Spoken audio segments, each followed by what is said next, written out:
Corona ने कर रखा है परेशान, बिना सैनिटाइजेशन के तो अब गुजारा ही नहीं। लेकिन हर चीज पर तो सैनिटाइजेशन का इस्तेमाल नहीं हो सकता। सब्जी, फल, अखबार, ऑफिस फाइलें, मास्क, लिफाफे, घड़ी, चश्मा जैसी हर चीज जिस पर लिक्विड सैनिटाइजर का प्रयोग नहीं कर सकते, उसके लिए प्रयोग कीजिए रक्षक यूवी सैनिटाइजेशन बॉक्स, जिसमें हर चीज बिना गीली हुए सैनिटाइज हो जाती है। इस बॉक्स की खूबी है कि यह पूरी तरह मेड इन इंडिया है और इसे आईआईटी के इंजीनियरों ने बनाया है। तो जल्दी अपने घर और ऑफिस में ले आइए रक्षक यूवी फिल्टर बॉक्स और हो जाइए निश्चित। नमस्कार, आप देख रहे हैं जुबली हेल्थ लाइव विद ओम दत्त का 16वां एपिसोड। आज के इस एपिसोड में हम महिलाओं में गर्भधारण न कर पाने, पीरियड अनियमित होने और महिलाओं में होने वाले गंभीर एवं जानलेवा रोगों के बारे में विस्तार से जानेंगे। जानकारी देने के लिए दो प्रसिद्ध और अनुभवी स्त्री एवं प्रसूति रोग विशेषज्ञ एक साथ लाइव हो रही हैं। लखनऊ से हैं डॉक्टर सुमिता अरोरा और कानपुर से डॉक्टर निधि भट्टागर। आप दोनों लोगों का बहुत बहुत स्वागत है जुबली हेल्थ लाइव विद ओम दत्त। आप लोगों का मैं परिचय दे दूं। डॉक्टर सुमिता अरोरा ने लखनऊ के केजीएमयू से एमबीबीएस, फिर ऑब्स्टेट्रिक एंड गायनेकोलॉजी में एमडी किया हुआ है।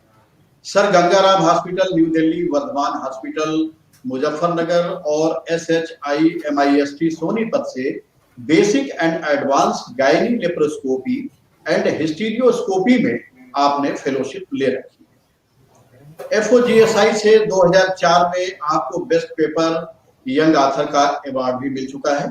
राष्ट्रीय और अंतरराष्ट्रीय मेडिकल कॉन्फ्रेंसेज में भी आपकी भागीदारी होती रहती है। आपको चिकित्सा के क्षेत्र में लगभग 25 सालों से अधिक का अनुभव है।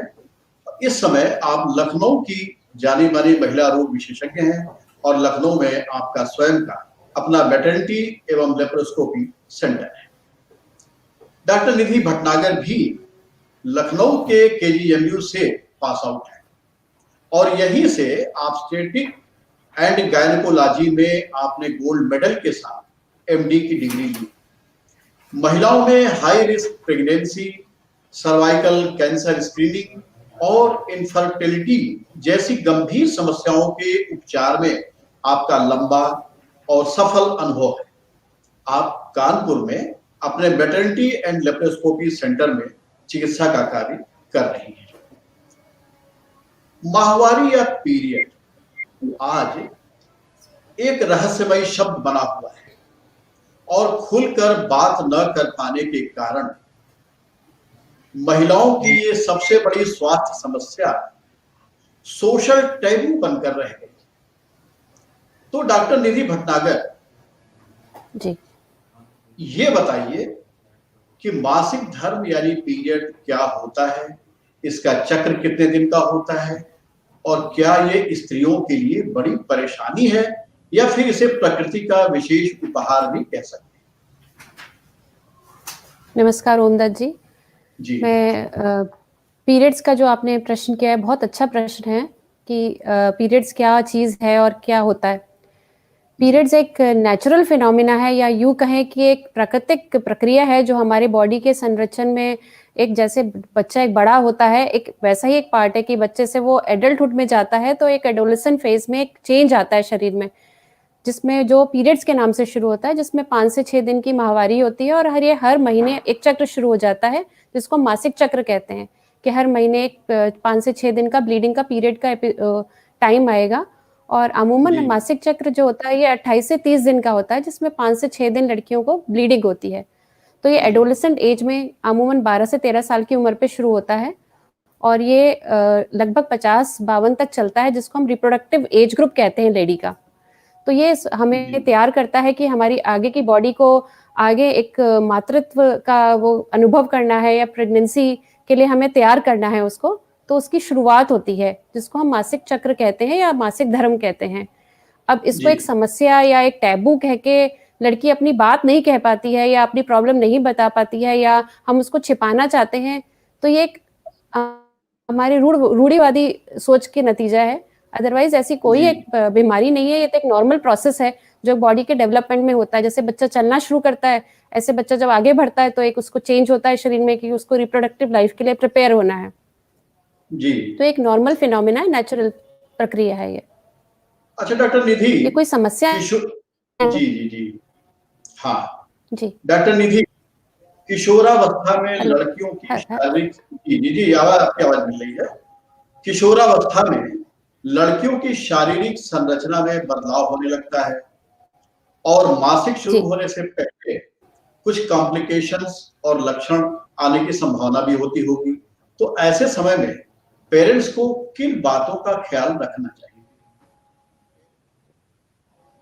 जी देखिए, पेरेंट्स की जिम्मेदारी, जी पेरेंट्स की जिम्मेदारी बहुत जरूरी है, इसमें भागीदारी भी जरूरी है, जिम्मेदारी भी, क्योंकि लड़की जिस चक्र से गुजरने वाली है उसकी माँ को उसका अनुभव है, तो उसको पहले से एजुकेट करें कि वो इस एज ग्रुप में पहुंच रही है, एडोलेसेंस में आ गई है, तो उसका ऐसा चक्र शुरू होगा जिसमें 5 से 6 दिन उसको एक ब्लीडिंग का पीरियड आएगा और उस ब्लीडिंग के पीरियड में उसको कैसे रहना है, कैसे चलना है, क्योंकि अभी तक वो फ्री लाइफ थी, ऐसा कोई चेंज नहीं था। अब सडनली ऐसा चेंज आएगा जिसमें उसके ब्रेस्ट डेवलपमेंट होंगे, हेयर ग्रोथ होगी और बॉडी की एक हार्मोनल चेंजेस शुरू हो जाएंगे, जिसकी वजह से उसको हर महीने उस चक्र से गुजरना पड़ेगा। तब उसमें स्कूल लाइफ, उसकी एजुकेशन लाइफ, स्पोर्ट्स लाइफ, ये सब अफेक्ट होती है, तो पेरेंट्स को उसको बड़ी समस्या लगती है। लेकिन आजकल एक हेल्थ एजुकेशन में एक सेक्सुअल एजुकेशन या रिप्रोडक्टिव एजुकेशन या मेंस्ट्रुअल एजुकेशन भी एक चीज है जो हमें बच्चों को एजुकेट करते हैं और करनी चाहिए, बल्कि साइंस का पार्ट है आजकल। रिप्रोडक्टिव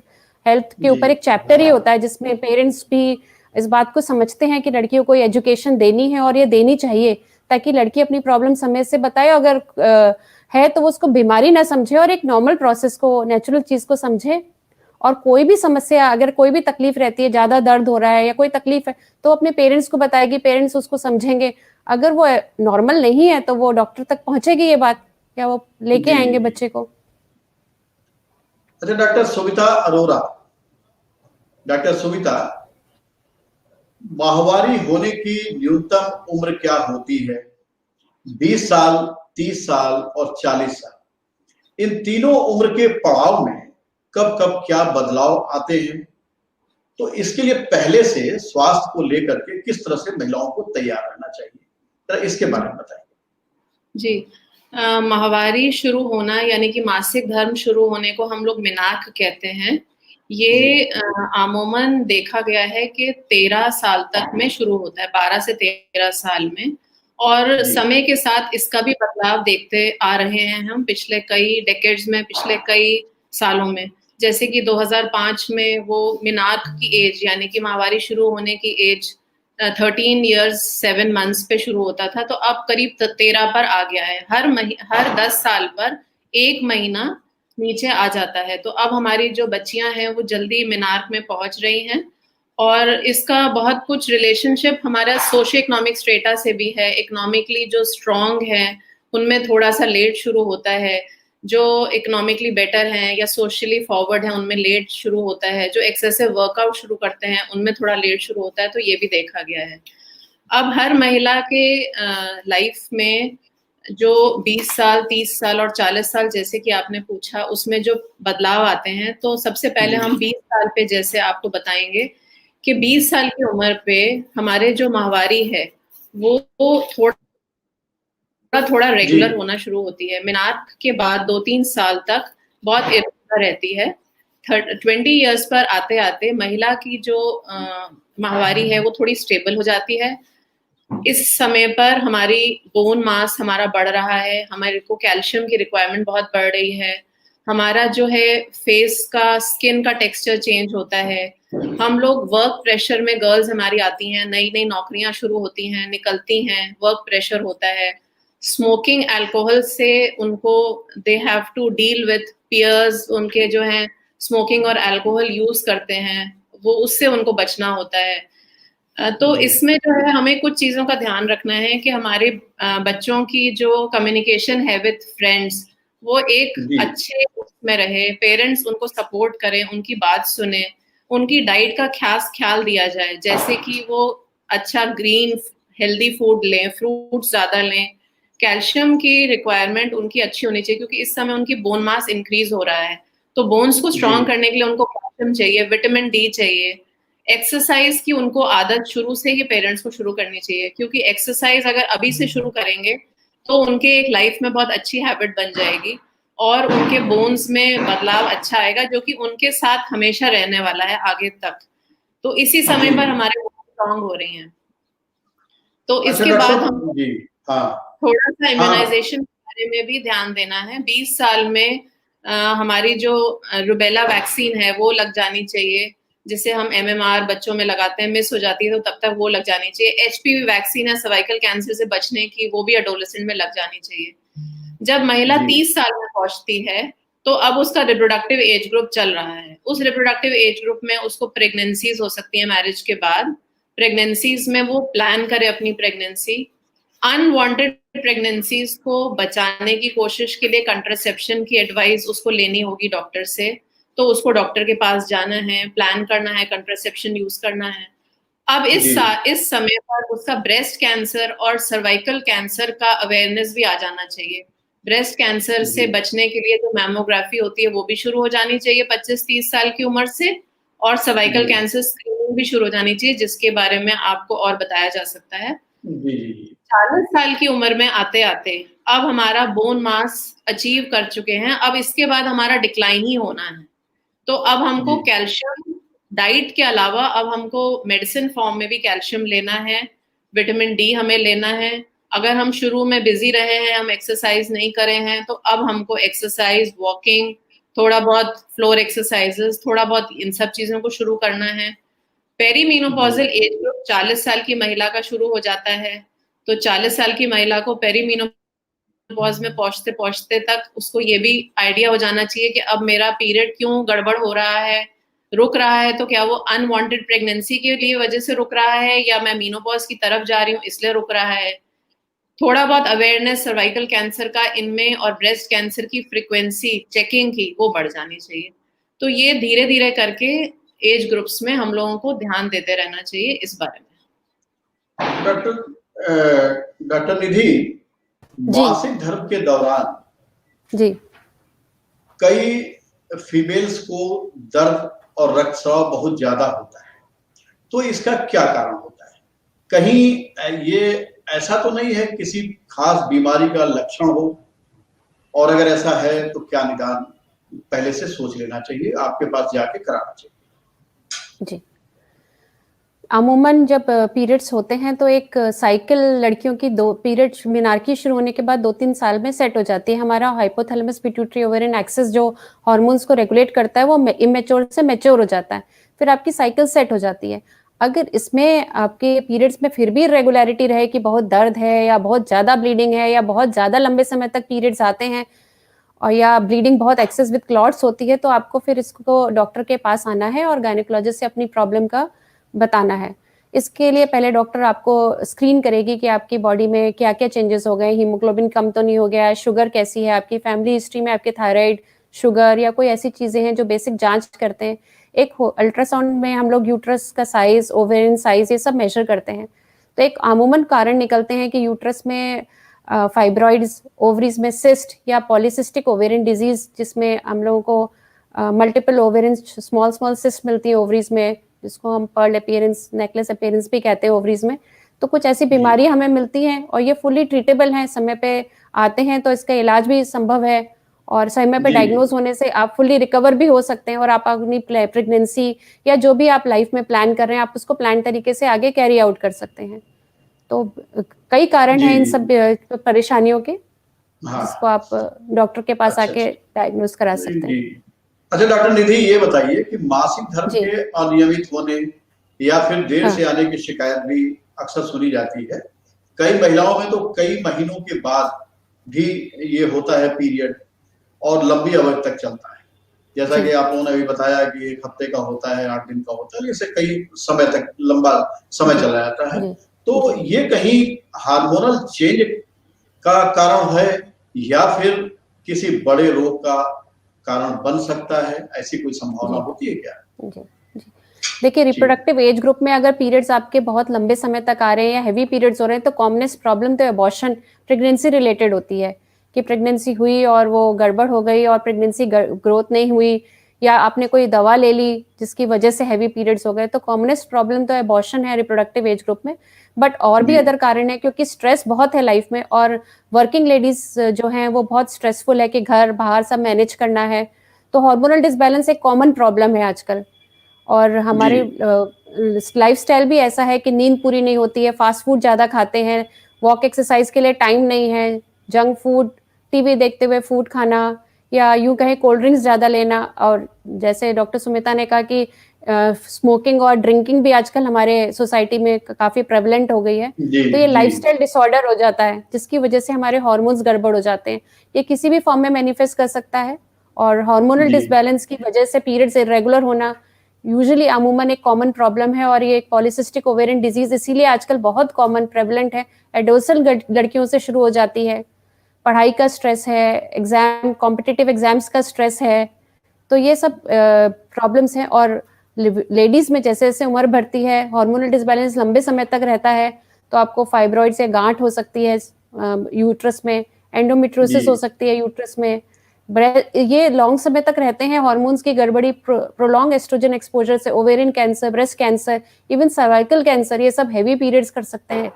तो जैसे 20 साल पे आपके वैक्सीनेशन कंप्लीट हुआ, तो 25 ईयर से आपको स्क्रीनिंग पे आना है कि सर्वाइकल कैंसर स्क्रीनिंग के लिए हमें पैप्समियर के लिए डॉक्टर के पास जाना है। अगर आपका नॉर्मल पैप्समियर रिपोर्ट आती है, तो 5 ईयरली आपको चेकअप के लिए डॉक्टर के पास आना है। अगर पीरियड्स में प्रॉब्लम है तो बहुत सारे, हाँ, जो बहुत सारी आपकी जो बीमारियां हैं, जो कॉमन प्रॉब्लम्स हैं, ये फुल्ली समय पे डायग्नोज होने पे पूरी तरह पेशेंट ठीक हो जाता है, और आपको समय पे डॉक्टर के पास रिपोर्ट करना है अपनी परेशानियों को। डॉक्टर साहब, एक चीज बताइए, अगर कोई सामान्य अवस्था में चल रहा है, कोई लड़की या महिला सामान्य अवस्था में है और 30 प्लस भी हो गई है, तो क्या इस बीच में डॉक्टर के पास जाए किसी तरह का सामान्य टेस्ट कराना चाहिए? नॉर्मल वैक्सीनेशन हमारा 20 ईयर्स पे कंप्लीट हो जाता है, जो MMR और HPV vaccination. HPV vaccination cervical cancer protection का वैक्सीन है, जो आप लगवाने से आपको ये रहता है कि अब उसमें HPV वायरस की वजह से आपको कैंसर नहीं होगा, बट सर्वाइकल कैंसर की स्क्रीनिंग आपकी 5 ईयरली चलती है। तो हर 5 साल पे 25 साल की उम्र से लेडी को, जब तक 60 ईयर्स क्रॉस नहीं कर जाती, उसको हर 5 साल पे पैप्समियर, पानी की जांच जिसको हम लोग कहते हैं, बच्चेदानी की, वो जांच करानी चाहिए। और अगर पीरियड्स में अनियमितता है, तो आपको अल्ट्रासाउंड और गायनेकोलॉजिस्ट जैसे परवजाइनल एग्जामिनेशन करती हैं, तो वो भी एग्जामिनेशन से आप पता चलता है कि और कोई प्रॉब्लम तो नहीं डेवलप हो रही है। ये सब चीजें आपको करानी है, ये टेस्ट कराने हैं। ब्रेस्ट के लिए भी मेमोग्राफी, या ब्रेस्ट में कोई प्रॉब्लम महसूस हो रही है, तो उसके लिए भी आपको आजकल सोनोमेमोग्राफी आ गई है, एक्सरे मेमोग्राफी की जगह लोग सोनोमेमोग्राफी भी कराते हैं। तो एक स्क्रीनिंग प्रोसीजर को आपको अंडर करना है। दूसरे आपके अदर हेल्थ चेकअप्स हैं कि कोलेस्ट्रॉल आपका बढ़ रहा है, कंप्लीट लिपिड प्रोफाइल आप कराएं, थायराइड्स की प्रॉब्लम है, तो आपकी होल बॉडी चेकअप आपको बीच बीच में समय पे कराना पड़ेगा कि आपकी बॉडी में और कोई प्रॉब्लम हो जो साथ में चल रही है। तो डॉक्टर साहब, क्या महिला डॉक्टर के पास अगर जाए मैटरनिटी होम में, अमूमन ये माना जाता है कि वहां जब डिलीवरी है या इस तरह की चीजें होती है, तो क्या आप लोग फुल बॉडी चेकअप वहां कराते हैं? फैमिली हिस्ट्री या उसकी पैसे कोई पास्ट हिस्ट्री ऐसी कुछ है कि उसकी मदर में अगर ब्रेस्ट कैंसर की हिस्ट्री है, तो ब्रेस्ट कैंसर स्क्रीनिंग उसका पार्ट हो जाता है। ये फैमिली हिस्ट्री है कि मदर को डायबिटिक है, या मदर को कोलेस्ट्रॉल हाई रहा है, या मदर हाइपरटेंसिव है, या मदर की बाईपास हुई है, और लाइफस्टाइल इनका भी ऐसा है जो एक्टिव नहीं है, तो इन सब के पार्ट है ये कंप्लीट हेल्थ बॉडी चेकअप के, कि हमें ये भी इनके साथ में जोड़ना है। जी। Doctor Sumita Arora, doctor Sumita, menopause यानी मासिक धर्म के बंद होने के बाद महिलाओं में किस तरह की समस्या होती है? कहा जाता है कि स्त्रियों में मोटापा, चिड़चिड़ापन, इंटरनल पार्ट में ड्राइनेस और सेक्सुअल रिलेशन में रुचि न होने के अलावा भी कई गंभीर बीमारियां दस्तक देने लग जाती हैं। ये कहां तक सही है, और क्या इन सब से बचा जा सकता है अगर पहले से कुछ ध्यान दिया जाए तो? जी, मेनोपॉज यानी कि हमारा मासिक धर्म खत्म हो जाने पे कुछ तो प्रॉब्लम्स ऐसी हैं जिनका बहुत आराम से उपचार हो सकता है और उनको प्रिवेंट किया जा सकता है। जैसे सिंपल प्रॉब्लम्स हैं, जैसे मूड चेंजेस हैं, जैसे आपने बताया ओबेसिटी है, या सेक्सुअल रिलेशनशिप्स में रुचि ना होना है, इन चीजों से कोई खास लाइफ पर इफेक्ट बहुत ज्यादा नहीं पड़ता है। हाँ, इसका इलाज बहुत आसानी से किया जा सकता है, लेकिन कुछ प्रॉब्लम्स ऐसे हैं जो कि गंभीर हैं, मेनोपॉज की वजह से हैं, जैसे कार्डियोवैस्कुलर डिजीजेस, यानी कि हमारे दिल की प्रॉब्लम्स। तो ये देखा गया है कि जैसे हमारी बॉडी में ईस्ट्रोजन कम होता है, जब हमारी मेनोपॉज होता है, हमारी ओवरीज ईस्ट्रोजन नहीं बनाती हैं, तो जो ईस्ट्रोजन का प्रोटेक्टिव इफेक्ट है ऑन आवर हार्ट, वो खत्म हो जाता है। तो महिलाओं में मेनोपॉज पर कार्डियोवैस्कुलर प्रॉब्लम्स होने का इंसिडेंस जो है वो बढ़ जाता है। उसके बाद हमारा जो है न्यूरोलॉजिकल प्रॉब्लम्स भी कुछ आती हैं मेनोपॉज में, जैसे पार्किंसोनिज्म और स्ट्रोक्स जो हो जाते हैं, वो उसकी संभावना बढ़ जाती है मेनोपॉज में।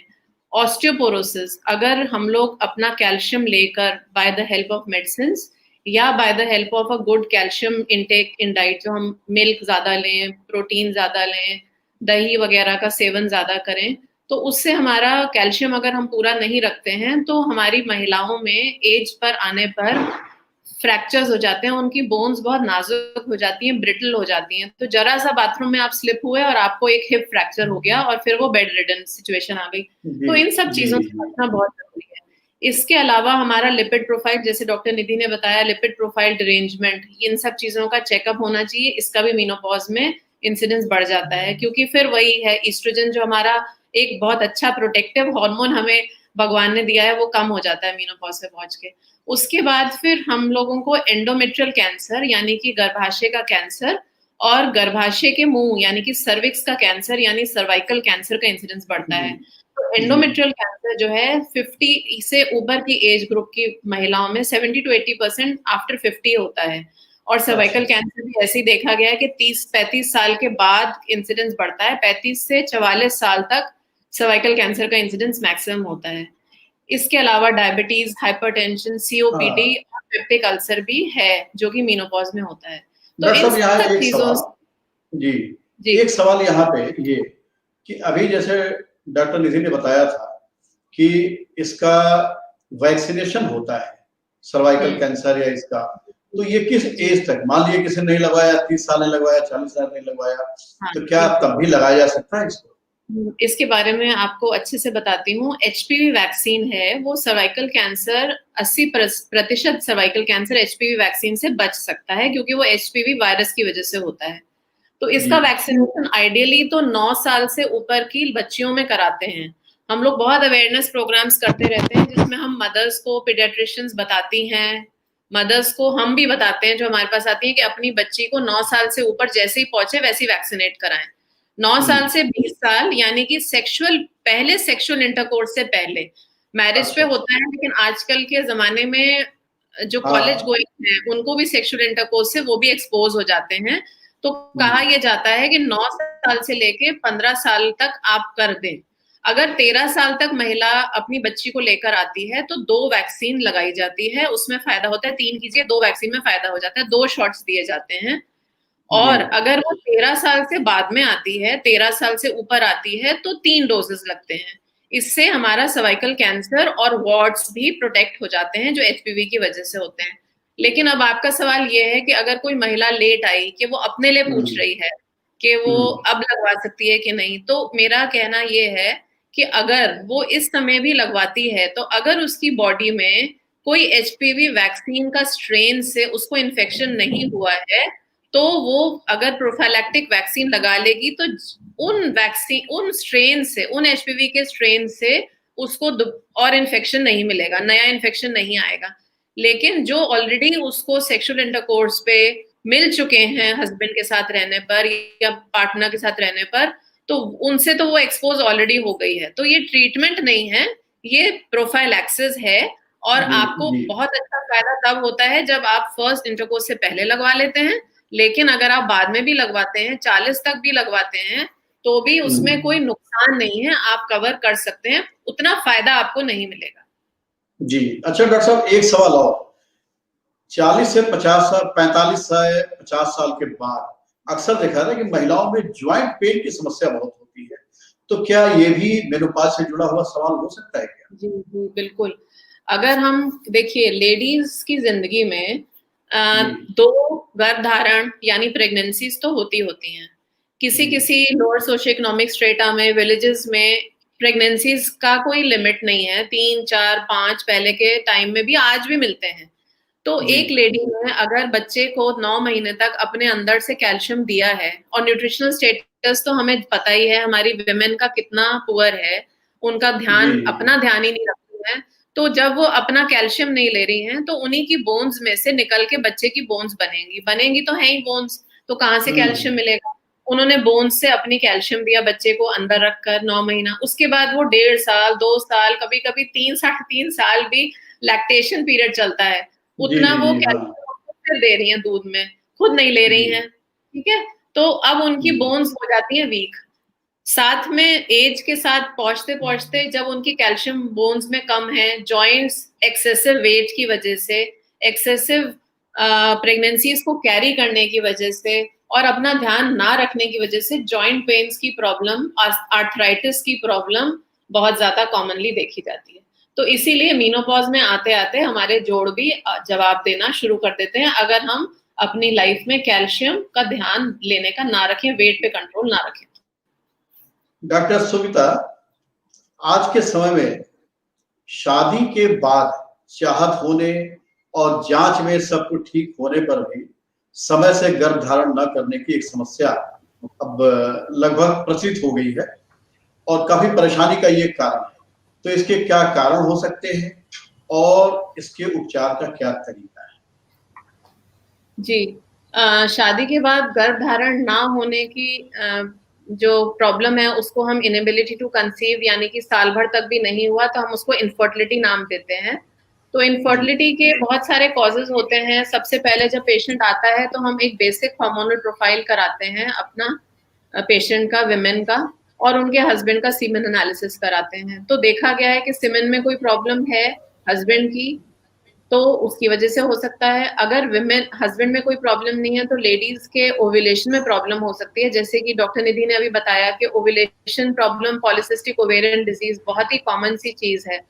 तो ओव्यूलेशन प्रॉब्लम ओव्यूलेशन इफेक्ट हो सकता है या ट्यूबल फैक्टर इनफर्टिलिटी हो सकती है, जैसे कि हमारे ट्यूब्स अच्छा काम नहीं कर रहे हैं या वो किसी वजह से प्रीवियस इन्फेक्शन की वजह से वो ब्लॉक हो चुके हैं, तो उसको ट्यूबल इनफर्टिलिटी कहते हैं।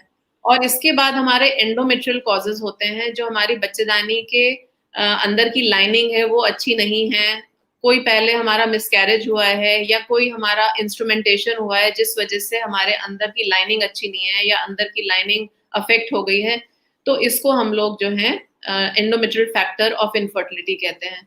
तो इन वजहों से हमारी प्रेगनेंसी आने में प्रॉब्लम आती है। अच्छा, एज फैक्टर कितना इसमें है इन्वॉल्व?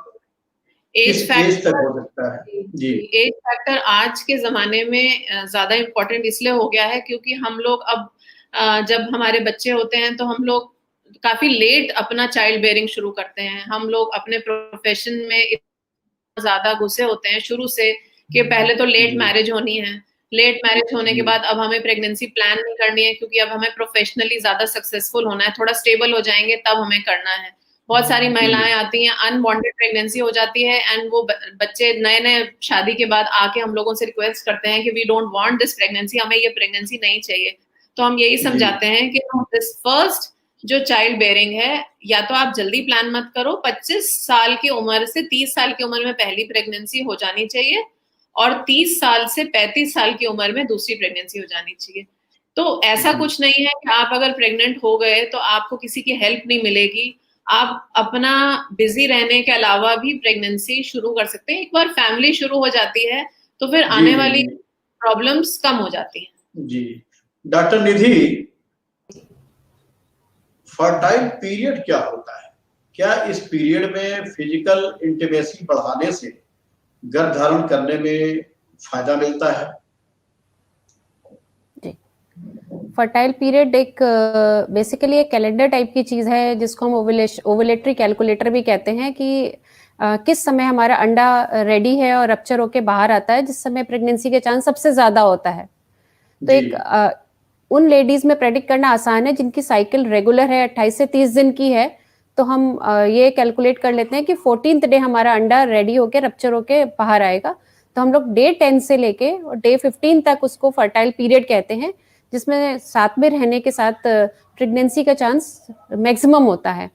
ओवुलेटरी साइकिल में नॉर्मल पीरियड्स में, फिक्स पीरियड में तो आप प्रेडिक्ट कर सकते हैं, लेकिन जिनकी साइकिल इरेगुलर है या जिनके पीरियड्स का डेट आगे पीछे होता रहता है, उनमें थोड़ा प्रेडिक्ट करना मुश्किल है। लेकिन फिर भी ये जो डेज हैं जो फर्टाइल पीरियड के होते हैं, वो ओवुलेशन के अंडे के रप्चर होने से रिलेटेड होते हैं, उन्हीं को हम फर्टाइल टाइम या पीरियड्स कहते हैं। इसमें प्रेगनेंसी प्रेगनेंसी के लिए प्लान प्रेगनेंसी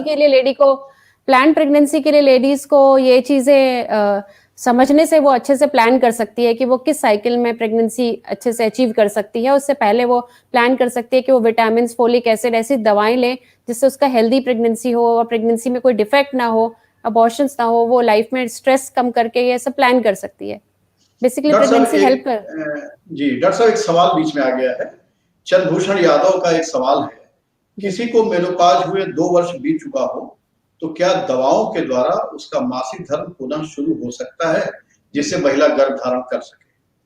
जी देखिए, एक मीनोपॉज का मतलब होता है कि आपके हार्मोन्स जो पिट्यूटरी ओवेरियन एक्सिस की वजह से चल रहे थे, वो अब धीरे धीरे हार्मोन्स खत्म होके, वो जैसे आपका पीरियड पहले नहीं आता था वो बंद हो गया है, तो आपके हार्मोन्स अब बॉडी से खत्म हो गए हैं, जिससे कि आपका हर महीने जो अंडा बनने की एक प्रक्रिया थी वो अब नहीं है अब आपके शरीर में।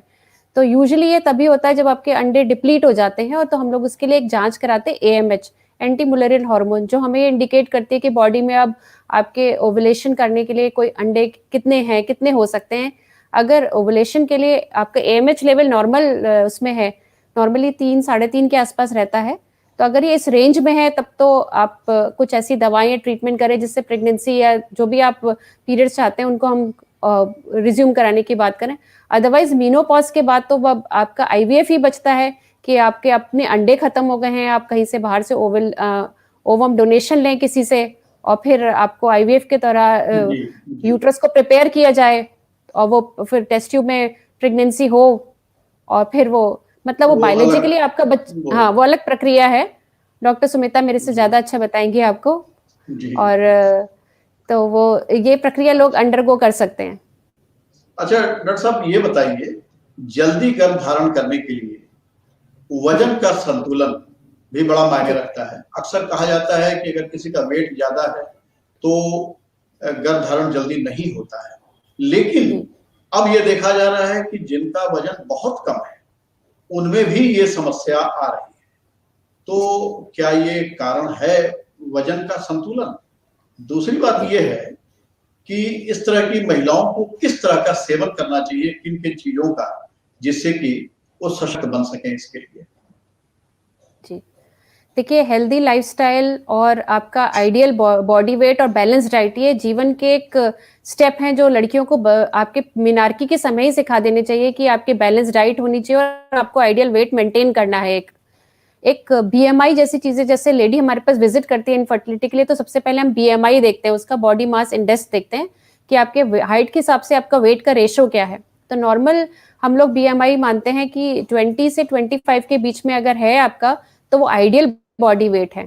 और अगर आप 25 के ऊपर जाते हैं, 25 से 30, तो ओवर वेट में है, और 30 के ऊपर ओबेसिटी मानते हैं। इसी तरह कम में है, अगर आपका BMI 20 से कम है तो आप अंडर वेट में आ जाते हैं।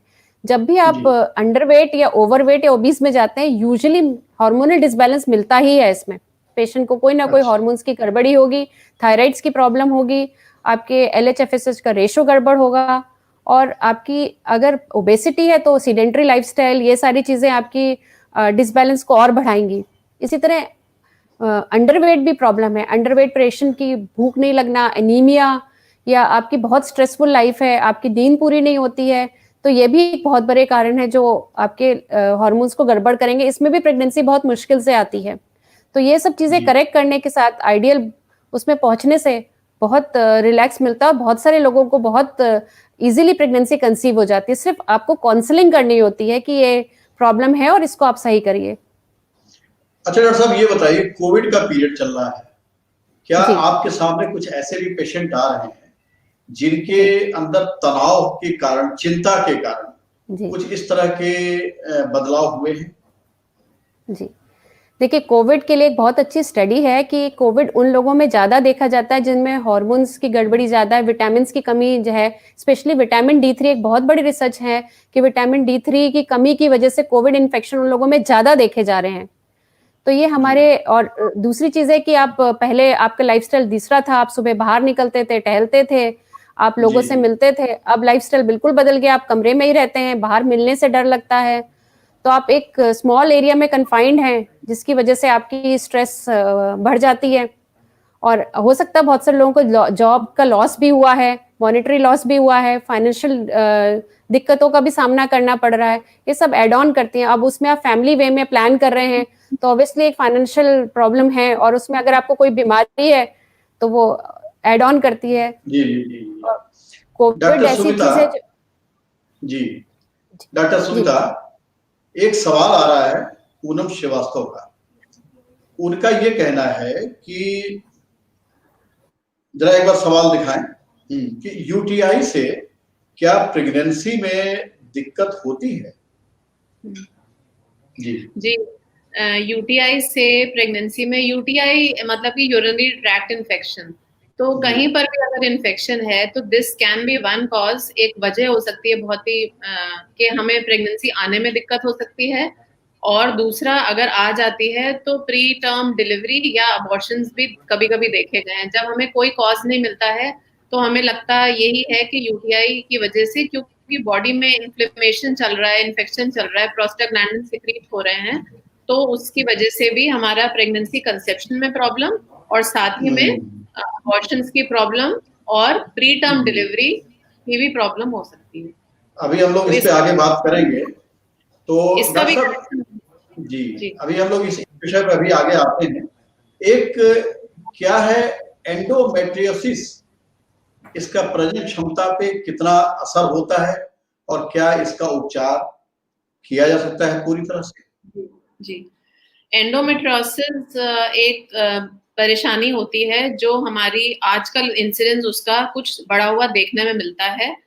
एंडोमेट्रियोसिस ऐसी प्रॉब्लम है जिसमें हमारा जो एंडोमेट्रियल टिश्यू है, यानी कि बच्चेदानी की अंदर की लाइनिंग, जो कि हर महीने डेवलप होती है लाइनिंग, और वो हर महीने शेड होती है, तो वो किसी वजह से हमारे ट्यूब्स के से होती हुई या कहीं और पे भी डेवलपमेंट शुरू हो जाता है, यानी कि हमारी पेल्विस में, यानी कि हमारी जो बच्चेदानी के बाहर का जो एरिया है, लाइनिंग के बाहर का एरिया, वहां पर भी हमें एंडोमेट्रियोटिक टिश्यू मिलता है। जैसे कि कभी कभी ओवरीज में भी कभी कभी एंडोमेट्रियोटिक टिश्यू मिलता है, तो हर पीरियड में वहां पे एक सिस्ट बनती है, और उसके अंदर जब विड्रॉल होता है तो ब्लीडिंग होती है, वो सिस्ट साइज में बढ़ती है।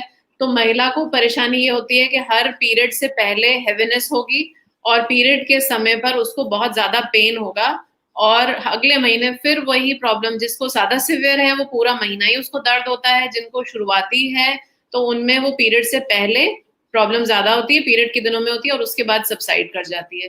कभी कभी ये एंडोमेट्रियोटिक टिश्यू बच्चेदानी के बाहर बनने की बजाय बच्चेदानी की लाइनिंग में भी बढ़ जाता है, तब हम इसको एडिनोमायोसिस कहते हैं। तो एडिनोमायोसिस और एंडोमेट्रियोसिस, ये दोनों चीजें एक साथ देखी गई हैं। अब इसमें जब हमारा पेल्विस में आता है तो हमारा ट्यूब्स की मोटिलिटी, यानी कि ट्यूब्स के काम करने की शक्ति, यानी कि ओवा को अंदर खींचने की, बच्चेदानी में लाने की शक्ति कम हो जाती है, जिस वजह से प्रेगनेंसी आने में बहुत प्रॉब्लम होती है। तो एक इनफर्टिलिटी की प्रैक्टिस में आज के दिन में हम लोगों को एंडोमेट्रियोसिस के पेशेंट्स बहुत अधिक मात्रा में मिलने लगे हैं।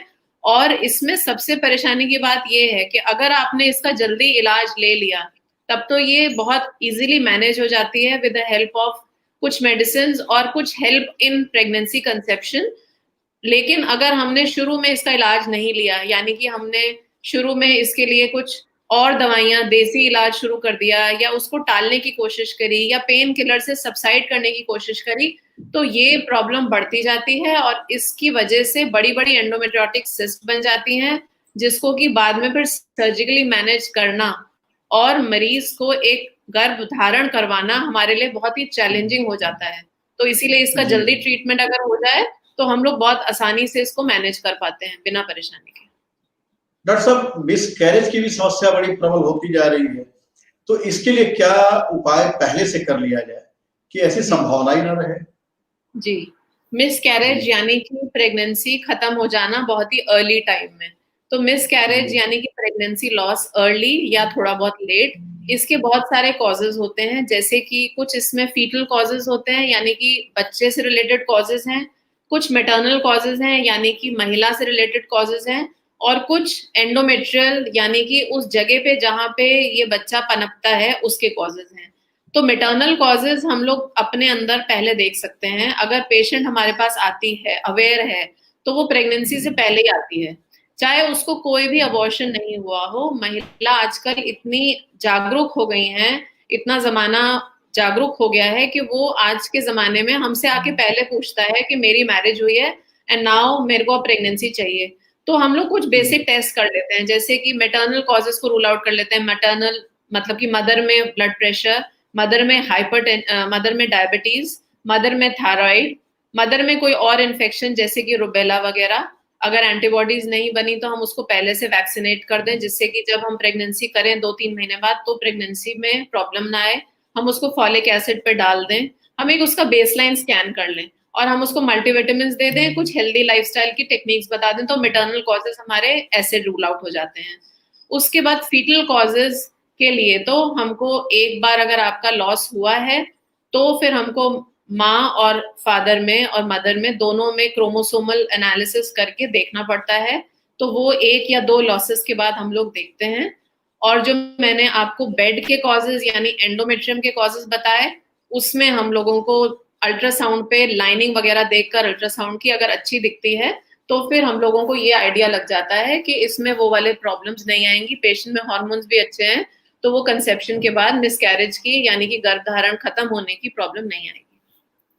डॉक्टर निधि, अभी पीयूसी की बात हो रही थी, तो जब पॉलीसिस्टिक ओवरी सिंड्रोम को जरा सा विस्तार से बताइए, क्या इसको रोकने के लिए पहले से कोई व्यवस्था की जा सकती है? जी, पीसीओएस या पॉलीसिस्टिक ओवेरियन सिंड्रोम बेसिकली एक लाइफस्टाइल डिसऑर्डर है। ये शुरुआत लाइफस्टाइल डिसऑर्डर से होती है कि लड़कियां जो हैं वो शुरुआत में ही बहुत ओबीज हो गई और लाइफस्टाइल में सीडेंटरी लाइफस्टाइल है, इंडोर गेम्स खेलते हैं, बाहर खेलने कोई नहीं जाता है, सब मोबाइल पे, लैपटॉप पे, और junk food, fast food, cold drink के कॉमन हैबिट है कि बच्चे टीवी देखते हुए खाते रहते हैं। तो वो धीरे धीरे आपकी ओबेसिटी की वजह से आपके हार्मोनल डिसबैलेंस के फॉर्म में शुरू होता है। और इसमें हिस्ट्री होगी कि फैमिली में मदर की भी ओबेसिटी होगी, या वो बच्चा भी प्री मैच्योर डिलीवरी होगी, मदर भी बेसिकली डायबिटिक होगी, या उसके फैमिली में भी डायबिटीज की हिस्ट्री रन कर रही होगी। तो ये सारी चीजें एक समय पे जब लंबे समय तक चलती हैं तो पीसीओडी के फॉर्म में मिलती हैं। तो लड़कियां यूजुअली हमारे पास आती हैं कि हमें पीरियड्स बहुत इरेगुलर होते हैं, टाइम से नहीं होते, बहुत पेनफुल हैं, बहुत कम होते हैं, या 4 महीने से 6 महीने से पीरियड्स नहीं आए, ये कंप्लेंट लेके आती हैं। तो पीसीओएस हम लोग यूजुअली एक ट्रायड की तरह डायग्नोज करते हैं कि पीरियड्स इरेगुलर हैं। आप कुछ हार्मोन्स का मार्कर देखेंगे, बायोकेमिकल मार्कर्स, तो वो हमें गड़बड़ मिलते हैं, थायराइड गड़बड़ मिलेगा, आपके एलएचएफएसएच का रेशो गड़बड़ हो जाएगा, आपके टेस्टोस्टेरोन हार्मोन्स बढ़ जाएंगे बॉडी में, फिर एक्ने, बालों में बाल का झड़ना, हिरिसुटिज्म, चेहरे पे बाल निकलना, चेहरे पे बहुत सारे एक्ने उग आना। और जब आप अल्ट्रासाउंड करते हैं तो उसमें ओवरीज का साइज, जो वॉल्यूम होता है, वो नॉर्मल से कहीं ज्यादा मिलता है, मोर देन 10 cc मिलने लगता है। और उसमें बहुत सारे हमें स्मॉल फॉलिकल्स मिलते हैं जो पर्ल नेकलेस अपीयरेंस में होते हैं, गुच्छे के गुच्छे 8-10 फॉलिकल्स एक में होंगे, और यूजुअली वो 8 से 10 mm के कई सारे होंगे। ये सब चीजें ट्राइड जब मिलता है तो हम उसको पीसीओएस या पॉलीसिस्टिक ओवेरियन सिंड्रोम डायग्नोज करते हैं। ये एक मेटाबॉलिक सिंड्रोम है, ये मेटाबॉलिक डिजीज है, ये लंबे समय तक रहेगी तो ये आपको डायबिटिक कर सकती है, हाइपोथायराइड कर सकती है, ओबेसिटी आपको लेटर ऑन प्रोन कर देगी एंडोमेट्रियल कैंसर, ओवेरियन कैंसर से। तो ये जब शुरुआत में ये चीजें हैं तो आप इसको काउंसलिंग करके बता के कि आपकी lifestyle, exercise, diet, exercise, balance diet और सीडेंटरी लाइफस्टाइल को आप अवॉइड करके आप इसको बिल्कुल अच्छे से कंट्रोल कर सकते हैं। एक बार ये कंट्रोल में आती है तो आप उसको फॉलो करें लाइफ को उसी तरह से। तो यूजुअली पहले के जमाने में लोग हाथ से बहुत काम करते थे, चलते ज्यादा थे, वॉक ज्यादा थी, फास्ट फूड नहीं था, तो इतनी ऐसी कोई बीमारियां नहीं दिखती थी। आजकल हमारे खाने में भी इतनी सारी प्रॉब्लम्स हैं, तो इसकी वजह से इसका इंसिडेंस बहुत बढ़ गया है। प्रिवेंटेबल है, और लेकिन एक बार हो जाती है तो आपको इसको ठीक करने के लिए वेट लॉस बहुत अच्छा है, इसका एक ट्रीटमेंट है कि आप अपना वेट कंट्रोल में रखें, आप नॉर्मल BMI में आए, और फिर आपके पीरियड्स रेगुलर करने के लिए डॉक्टर आपको हार्मोन्स प्रिस्क्राइब करेगा। डॉक्टर साहब एक सवाल आ गया है, कुछ लिखा हुआ है गेम, पता नहीं समझ नहीं आया, नाम नहीं क्लियर हो रहा है, लेकिन how to maintain hormone change after age 30 at the age of 30 plus got married and having problem in conceiving, infection was there but with doctor's help and other tests everything is fine। जी, अब देखिए इन्होंने भी hormonal changes की बात की है कि 30 plus पे तो मैरिज हुई है और अब उसको कंसीव नहीं हो रहा है, पहले उनको इन्फेक्शन हो गया है जो अब डॉक्टर के ट्रीटमेंट के बाद बेटर हुआ है, अब वो प्लान कर रहे हैं प्रेगनेंसी। तो ये भी ये है कि हार्मोनल डिसबैलेंस जो है, जो आपको हुआ है, वो हो सकता है लाइफस्टाइल डिसऑर्डर से हो, या कोई बेसलाइन कोई आपका हार्मोनल प्रॉब्लम हो, कोई थायराइड की प्रॉब्लम हो, या बीपी कुछ हो, या वो आपके होल बॉडी चेकअप जब डॉक्टर करेगा कि आपके अल्ट्रासाउंड, आपके हार्मोन्स, या आपकी BMI क्या है, या आपके लाइफस्टाइल में कुछ है, आजकल सोशल उसमें लोग स्मोकिंग और ड्रिंकिंग ये सब चीजें हैं, तो वो चीजें आपको अवॉइड करके आपको हेल्दी बैलेंस डाइट पे आना पड़ेगा, फिर आप प्रेगनेंसी प्लान करें। अगर जैसे डॉक्टर सुमिता ने कहा कि कोई ट्यूबल फैक्टर्स की प्रॉब्लम है, कोई एंडोमेट्रियल फैक्टर है, कि ओवुलेशन नहीं हो रहा, ओवेरियन फैक्टर है, तो इसको करेक्ट करना पड़ेगा, तब आपको डॉक्टर की हेल्प लेनी पड़ेगी। और इन चीजों को, इवन हस्बैंड में भी कोई कमी हो सकती है, हस्बैंड सीमेन में भी कोई कमी हो सकती है कि स्पर्म काउंट कम हो, मोटिलिटी कम हो, मॉर्फोलॉजी में कोई गड़बड़ हो, या उनको भी कोई इन्फेक्शन हो, वो भी डायबिटिक हो, तो और बाकी स्ट्रेस। जी जी जी, अच्छा डॉक्टर निधि, अक्टूबर महीने को स्तन कैंसर जागरूकता माह के रूप में अभी मनाया गया है। जी जी, कहा जाता है कि स्तन कैंसर महिलाओं में होने वाला दूसरा सबसे कॉमन रोग है। जी जी, तो बताइए इसके होने के प्रमुख कारण क्या होते हैं, इसकी पहचान कैसे की जाती है, और इसके लिए पहले से कैसे अपने को तैयार रखा जाए कि इससे बचा कैसे जाए। देखिए, स्तन कैंसर एक लीडिंग कॉज है वुमेन डेथ की आजकल पूरे वर्ल्ड ओवर ये है। और यूजुअली ब्रेस्ट कैंसर पेशेंट हमारे पास आता है कि एक छोटी सी गांठ है जो तेजी से बढ़ रही है, दर्द नहीं होता है लेकिन गांठ बहुत तेजी से बढ़ रही है, और वो गांठ अच्छी खासी बड़ी हो जाती है, तब तक वो वॉच करते हैं, तब वो डॉक्टर के पास आते हैं। स्तन कैंसर अगर आप अर्ली स्टेज में आते हैं और तो सही समय पर डायग्नोज हो जाता है तो फुल्ली क्यूरेबल है। आपकी मेस्टेक्टमी यानी ब्रेस्ट रिमूवल और कीमोथेरेपी से नॉर्मल आपकी लाइफ मैनेज हो सकती है, लेकिन अर्ली डायग्नोज करना बहुत जरूरी है। और इसको अर्ली डायग्नोज करने के लिए एक टूल डेवलप किया गया, सेल्फ ब्रेस्ट एग्जामिनेशन टूल, जिसमें लेडी को अपना ब्रेस्ट सेल्फ एग्जामिन करना है। वो डेली एग्जामिन करे और फ्लैट ऑफ द हैंड से पैल्पेट करे ब्रेस्ट में कि कोई चेंजेस तो नहीं हो रहे, ब्रेस्ट का शेप तो नहीं बढ़ रहा है, या ब्रेस्ट का साइज तो नहीं बढ़ रहा है, कोई डिस्चार्ज तो नहीं हो रहा है, कोई ब्लड तो नहीं आ रहा है, या कोई गांठ तो नहीं है। अगर ऐसी चीजें हैं तो आपको डॉक्टर के पास जल्दी आना है, यही आपको सबसे बचा सकता है। अब कारण तो एक फैमिली हिस्ट्री है, अगर आपके फैमिली में ब्रेस्ट कैंसर की हिस्ट्री है तो बहुत ज्यादा चांसेस हैं कि आपको ब्रेस्ट कैंसर से, आजकल इसको HLA जेनेटिक टाइपिंग से लोग पता भी लगाते हैं कि अगर है ऐसा तो प्रोबेबिलिटी ज्यादा है, तो आप उसके लिए स्टेप ले सकते हैं। हेवी ब्रेस्ट में ज्यादा देखे जाते हैं, ब्रेस्ट में पहले से कोई आपके प्रॉब्लम थी, डिस्चार्ज था, निपल में कोई ऐसी कुछ प्रॉब्लम्स थी, तो ये चेंजेस अगर परसिस्ट करते हैं तो भी आपको ब्रेस्ट कैंसर के लिए प्रोन करते हैं। फिर हार्मोनल डिसबैलेंस, एस्ट्रोजन लंबे समय तक एक्सपोज, हाई एस्ट्रोजन से एक्सपोज रहे, स्पेशली PCOS के पेशेंट्स में, उनमें भी ज्यादा देखा जाता है। प्रेगनेंसी आपको इससे बचाती है, स्तनपान आपको इससे बचाता है, तो प्रेगनेंसी बहुत लंबे समय तक अवॉइड करना, स्तनपान बिल्कुल ना कराना, ये भी एक कारण है जो आपको प्रोन करते हैं। लग रहा है डॉक्टर सुमिता का कुछ कनेक्शन गड़बड़ हो गया है, तो तब तक अच्छा आप आ गए जी। तो डॉक्टर सुमिता, गर्भाशय कैंसर के बारे में बताइए कि किस उम्र की महिलाओं में ये हो सकता है, और शुरुआती दौर में शरीर में ऐसे कौन से संकेत मिलने लगते हैं जिससे कि इनके लक्षण की पहचान की जा सकती है, और इसके लिए किस तरह की जांच करा लेनी चाहिए जिससे कि बचाव हो सके। जी, गर्भाशय कैंसर में 2 तरीके के कैंसर होंगे, एक एंडोमेट्रियल कैंसर जो कि लाइनिंग का कैंसर, यूट्रस की लाइनिंग का, और एक सर्वाइकल कैंसर जो बच्चेदानी के मुंह का कैंसर है। जो एंडोमेट्रियल कैंसर है वो ज्यादातर देखा गया है कि एंडोमेट्रॉइड टाइप का कैंसर होता है। इसमें ये देखा गया है कि कुछ एक ट्रायड होता है जिन लोगों में ये ज्यादा होता है, तो ओबेसिटी, डायबिटीज और इनफर्टिलिटी इनमें ज्यादा पाया गया है। ओबेसिटी में इसलिए क्योंकि ओबीज जो विमेन हैं, जो हमारी भारी महिलाएं हैं, उनके अंदर ईस्ट्रोजन का मात्रा ज्यादा होता है, तो ईस्ट्रोजन की वजह से एंडोमेट्रियल कैंसर ज्यादा होता है। इनफर्टिलिटी वाले पेशेंट्स में जिनमें बहुत ज्यादा ईस्ट्रोजन एक्सपोजर रहा है, पीसीओ में जैसे रहता है, उनमें ज्यादा मिलता है, और डायबिटीज भी एक रिस्क फैक्टर है। तो ये ट्रायड देखा गया है कि अगर ये 3 चीजें हैं तो कैंसर एंडोमेट्रियल होने की संभावना बढ़ जाती है। ये कहा गया है कि ओबीज पेशेंट्स में 300 से 400% तक कैंसर बढ़ेगा, और अगर आपने एक बार कंसीव करा है तो 35% चांस एंडोमेट्रियल कैंसर होने का कम हो जाएगा, और अगर आपने फीड करा है, बच्चे को लैक्टेट करा है, तो उस वजह से भी 23% कम हो जाएगा।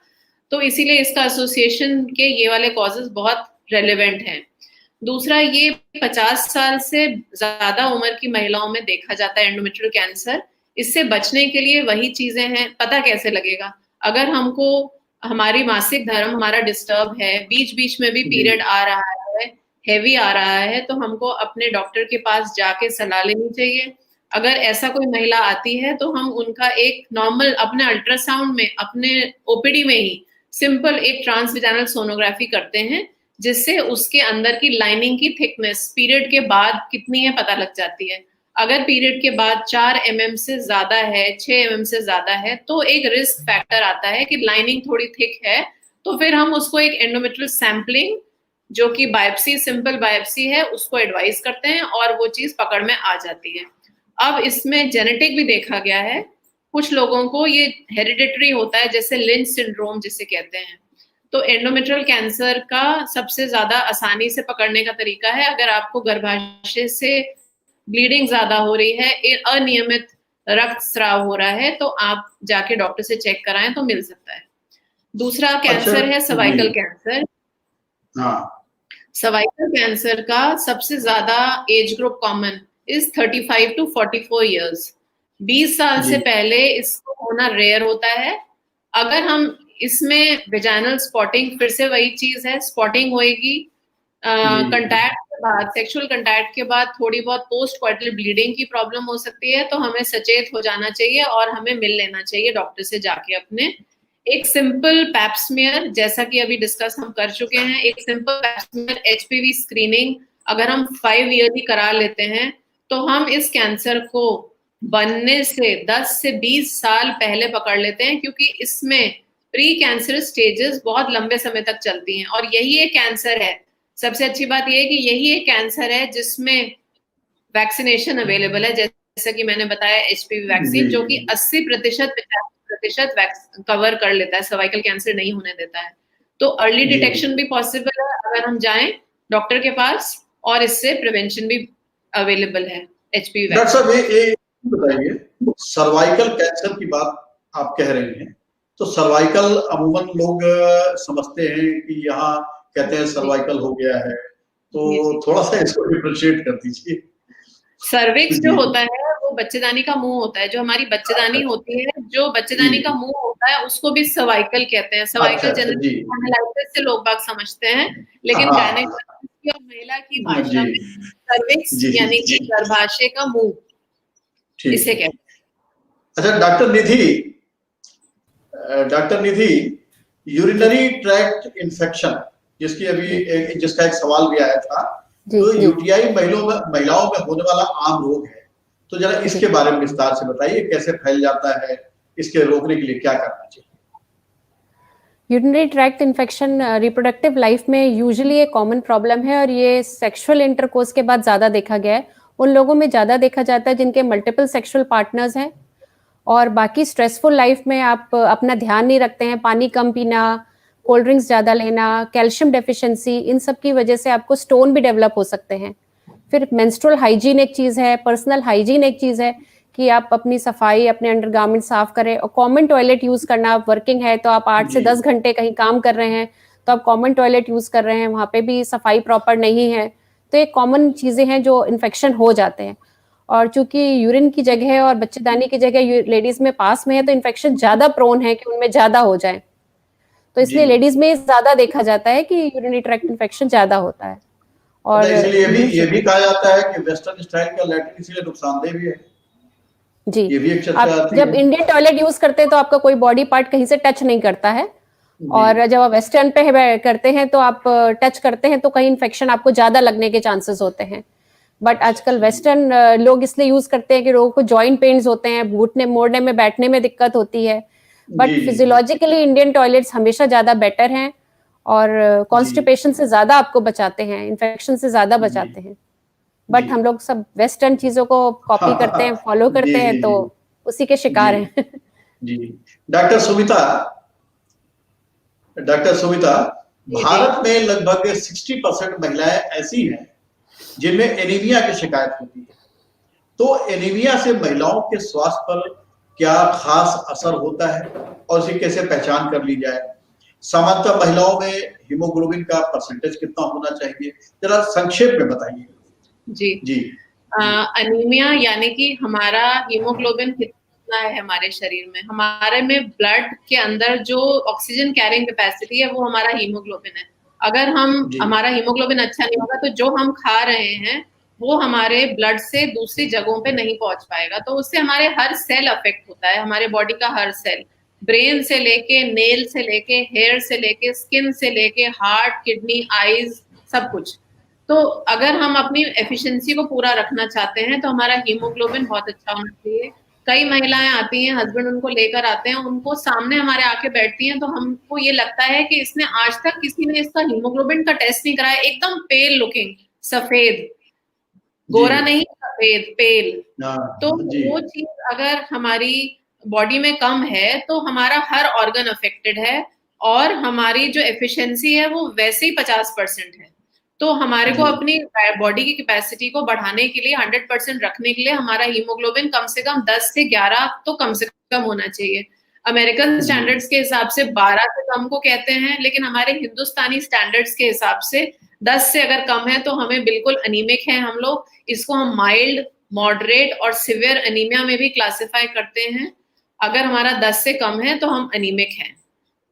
ऐसे समय पर अगर हमारी लाइफ के गर्भधारण शुरू होगा तो और हमारा डाउन होगा। इसीलिए हमें अपने बच्चों में और अपने अंदर हीमोग्लोबिन की मात्रा अच्छी रखनी चाहिए, जिससे कि हमारा जो लाइफ के चैलेंजेस हैं, जो हमारे स्ट्रेसफुल कंडीशंस हैं, उसमें उसको हम अच्छे से फेस कर पाएं।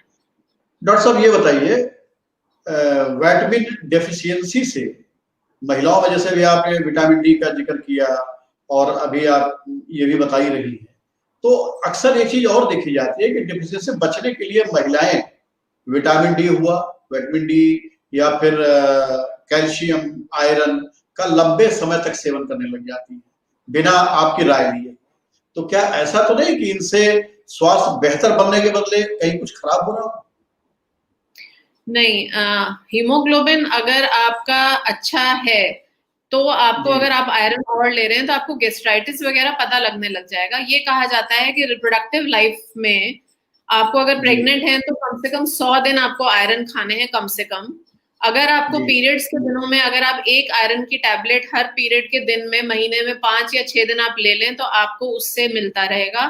साथ में आप आयरन रिच डाइट खाएं तो इससे आपको ज्यादा नहीं मिलेगा। अगर कोई पेशेंट इनटॉलरेंट है तो उसको गैस्ट्राइटिस वगैरह की प्रॉब्लम हो जाएगी तो उसको पता लग जाएगा कि आयरन वो सूट नहीं कर रहा है। और आपको एनुअल चेकअप तो अपना कराना ही है। एनुअल चेकअप में आप अपना हीमोग्लोबिन, सीबीसी और कुछ इस तरीके के आप टेस्ट कराते हैं। विटामिन डी हम लोगों में कम इसलिए देखा जाता है क्योंकि आजकल सब लोग कॉन्शियस हो गए हैं, धूप में नहीं निकलना, साथ में हम लोगों के अंदर बैठे रहने के टाइम बढ़ गया है। बाहर हम लोग ना खेलने के लिए बचपन में निकलते हैं और ना काम करने के लिए। घर में गाड़ी में बैठते हैं, बाहर गार्ड हमारा ड्राइवर हमारी गाड़ी का वो खोल देता है, हम अंदर बैठ जाते हैं। ऑफिस तक जाने के लिए, अपने क्लिनिक्स तक जाने के लिए भी हम गाड़ी से जाते हैं। तो हमें कहाँ से सन एक्सपोजर मिला? रात को निकलते हैं, सवेरे घुस जाते हैं, तो हमको एक्सपोजर मिला। तो हम 90% लेडीज का जब विटामिन डी कराते हैं तो हम कम पाते हैं। इनफर्टिलिटी हो, चाहे मिसकैरेजेस हो, चाहे कुछ भी प्रॉब्लम हो, विटामिन डी अगर आपका कम आ रहा है तो आप 3 से 6 महीने अगर आप खा लें और उसके बाद अपना एक विटामिन डी का लेवल करा लें। अगर वो नॉर्मल है, सफिशिएंट है, आपकी बॉडी के रिजर्व पूरे हो गए हैं, तो आप बेशक मत खाएं। लेकिन ऐसा कुछ नुकसान नहीं देखने के मिलेगा कि आप ओवरलोड करे चले जा रहे हैं और उसकी वजह से आपको कोई सीरियस हेल्थ प्रॉब्लम। जी डॉक्टर निधि जी, महिलाओं में रोग प्रतिरोधक शक्ति को मजबूत बनाने के लिए जी। किस तरह की एक्सरसाइज आप बताएंगी करने के लिए, डाइट किस तरह की होनी चाहिए, बड़ा संक्षेप में बताइएगा, हमारा समय लगभग समाप्त हो गया है। जी। तो जरा सा बताइए, एक मूल मंत्र दे दीजिए। जी जी। देखिए, एक नॉर्मल बीएमआई मेंटेन करने के लिए आपको डेली आपको वॉक करनी है। वॉक एक्सरसाइज कम से कम 20 से 30 मिनट की होनी चाहिए, जिसमें आप सुबह की हल्की धूप में आप वॉक करें तो आपके लिए बहुत अच्छा रहेगा कि आपको सन एक्सपोजर मिलेगा। डाइट में आपको ग्रीन लीफी वेजिटेबल्स और फ्रूट्स, स्प्राउट्स, ये सब चीज़ें आपकी डाइट का पार्ट होनी चाहिए कि, और मिल्क प्रोडक्ट्स, दूध जरूर। और आजकल तो लोग टर्मरिक मिल्क, यहाँ मिल्क लैटे करके, टर्मरिक लैटे करके बेच रहे हैं, जो आपकी एंटीऑक्सीडेंट का काम करता है, जो आपको कोरोना से भी बचाएगा। वो सब आपकी डाइट का पार्ट होना चाहिए। एक्सरसाइज में अगर आप बाहर नहीं जा सकते हैं, आप कोविड की वजह से नहीं जा सकते हैं, तो सिंपल प्राणायाम, कपाल भारती, सिटअप, पुशअप, ये सब चीजें जो घर में इजीली आप कर सकते हैं, वो आप आराम से कर सकते हैं कि अगर बाहर ना जाना हो तो घर में कैसे करें उसको। और कुछ ऐसे व्यायाम जो आपके इसमें जो आप कर सकते हैं, जैसे सूर्य नमस्कार बहुत अच्छा व्यायाम है, 12 स्टेप्स हैं और आपकी हर बॉडी पार्ट के लिए, इवन थायराइड के लिए कहते हैं बहुत अच्छी एक्सरसाइज है। आपको थायराइड बहुत जल्दी अगर है तो क्योर हो जाएगा। तो ये सब चीजें हमारे हिंदुस्तान की पद्धति में थी, जिसको वापस लोगों को इनको ऑपरेट करना है। जी देखिए, अब कार्यक्रम का समय तो समाप्त हो गया है। हालांकि मुझे लगता था कि अभी और आपसे बात की जाए, क्योंकि महिलाओं के बहुत सारे अभी प्रश्न आ भी रहे थे, लेकिन अब समय की एक पाबंदी होती है। यदि आप हमारे चिकित्सा विशेषज्ञ से संपर्क करना चाहते हैं तो हमें ईमेल पर अपना नाम, मोबाइल नंबर, डॉक्टर का नाम और बीमारी लिखकर अवश्य भेजें। हमारा ईमेल है jubileeposthealth@gmail.com। जुबली टीवी के यूट्यूब चैनल पर देश और विदेश के प्रसिद्ध एवं अनुभवी चिकित्सक हर रविवार को लाइव होकर स्वास्थ्य से जुड़ी हर वो जानकारी आपको देते हैं जो आपको जानना बहुत जरूरी है। आपको बता दें, जुबली हेल्थ लाइव विद ओम दत्त के अब तक कुल 16 एपिसोड हो चुके हैं, जिसमें कोविड के संक्रमण से बचाव, टेस्टिंग कैसे कराएं कोविड में, आंखें, दांतों के रोग, नाक, कान और गला, फेफड़ा और थायराइड में संक्रमण कैसे होता है, थायराइड क्या है, और हृदय रोग, यहां तक कि गर्भावस्था में होने वाली जटिलताओं जैसे कई गंभीर विषयों पर आपको इसमें चर्चा मिलेगी। आपको पूरी जानकारी दी गई है। यदि आप अब तक आपने इसे नहीं देखा है तो YouTube के जुबली टीवी चैनल पर जाकर इसे अवश्य देखें, क्योंकि यह हमारा विश्वास है कि इस तरह की प्रामाणिक जानकारी आपको अब तक नहीं मिली हो। आगे आने वाले हर एपिसोड की जानकारी पाने के लिए हमारे जुबली टीवी के YouTube चैनल को सब्सक्राइब कर लें और बेल आइकन को प्रेस करना न भूलें। और यदि आप फेसबुक पर लाइव देख रहे हैं तो हमारे पेज को फॉलो करना अवश्य करें। अगले रविवार यानी 8 नवंबर को आपको बताएंगे कि कोविड के असर से ठीक हुए मरीजों में और कौन सी बीमारियां फिर पनपने लग जा रही हैं, कौन से अंग उनके संक्रमित हो गए हैं और उनसे आप कैसे बचें और क्या क्या आप सावधानी रखें। हमारे साथ होंगे कानपुर से वरिष्ठ पल्मोनोलॉजिस्ट डॉक्टर ओपी राय और लखनऊ से होंगे जाने माने physician doctor Sandeep Gupta, doctor Sumita Arora और डॉक्टर निधि भटनागर। आप हमारे साथ जुड़ी और आपने हमारे दर्शकों, विशेषकर महिलाओं को इतनी उपयोगी और प्रामाणिक जानकारी दी। मुझे लगता है उन्हें ये जानकारी कहीं से नहीं मिल पाएगी जो आपने आज दी। तो इसके लिए आप लोगों का बहुत बहुत धन्यवाद कि आपने व्यस्ततम समय में से ये समय निकाला। जुबली पोस्ट की पूरी टीम की ओर से आपको एक बार फिर नमस्कार, धन्यवाद। और अगले रविवार फिर इसी समय आपसे होगी मुलाकात। तब तक के लिए ओम दत्त को दीजिए इजाजत। नमस्कार।